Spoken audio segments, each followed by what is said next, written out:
Okay, this is the homework 8.2 or 8.1, day 2, page 12, questions 20 through 33, and the worksheet 13 through 24.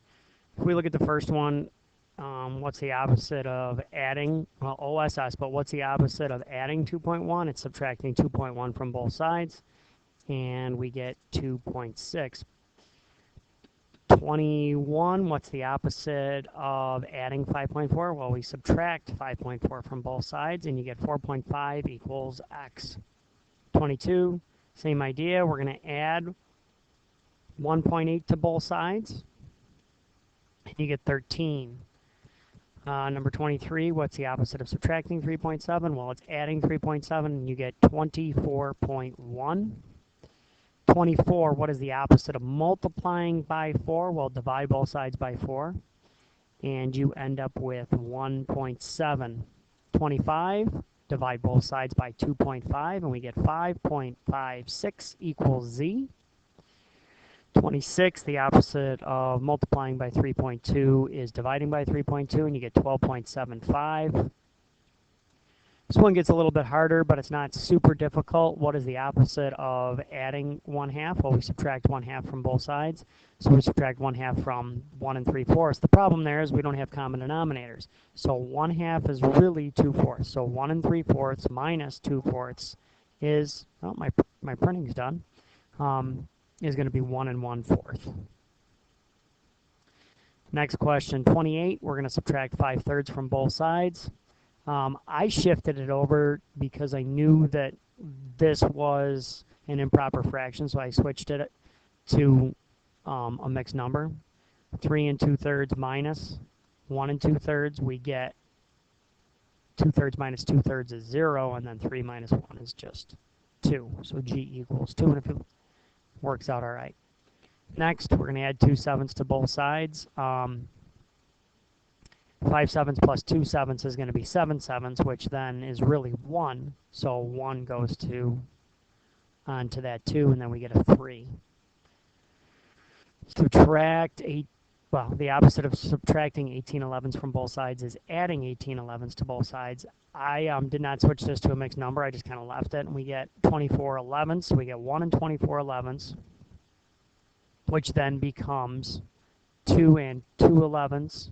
Plus 1,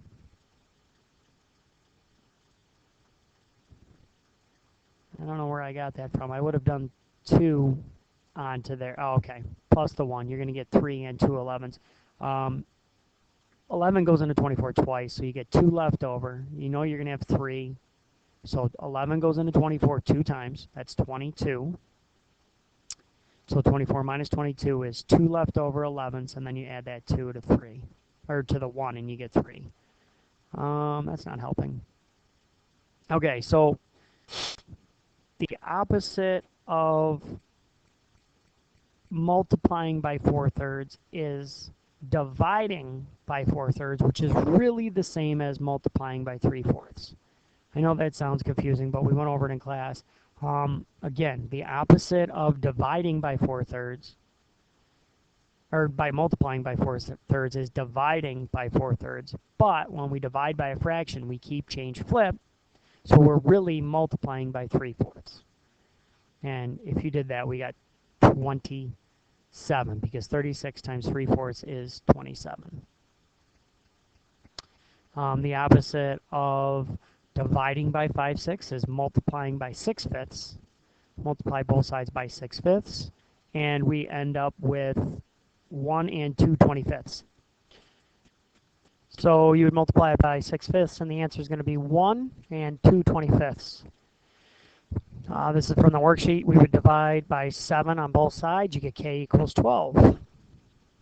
Do the opposite of dividing by 6, which is going to be multiplying by 6. You get 16 times 6 is 96.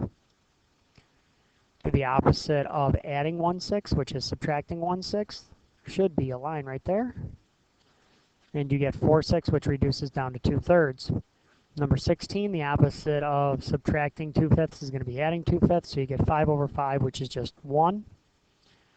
The opposite, move this, the opposite of multiplying by 8 is dividing by 8. Then what I did here was I set up our hashtag, and I did 4/9 divided by 8 over 1. Keep change flip, 4/9 times 1/8. Cross cancel, so you get 1 times 1 is 1, and 2 times 9 is 18. Number 18, divide both sides by 10, so you get 4/6 divided by 10 over 1, which is the same as 4/6 times 1/10. Cross cancel, you get 2/6 times 1/5, which is 2/30, which reduces down to 1/15. Number 19, divide both sides by 3/5, which is the same as multiplying by 5 over 3. And you can do a lot of cross canceling here. 3 goes into 3 once, and then 5 goes into 5 once, 5 goes into 10 twice, so you end up with 1/2. Number 20, same thing. We're going to be dividing by 2/3, which is really multiplying by 3/2. Cross cancel, you end up with 1 1/4. Number 21, subtract both sides. So subtract 1.8 from both, you get 1.6. 22, we would subtract 6.3 from both sides, you get 2.8. 23, we would add 3.5 to both sides, so you get y equals 6.4. 24, we would add 8.5 to both sides, so you get 11.2. And that's it. Hope this helps. Have a good one, guys.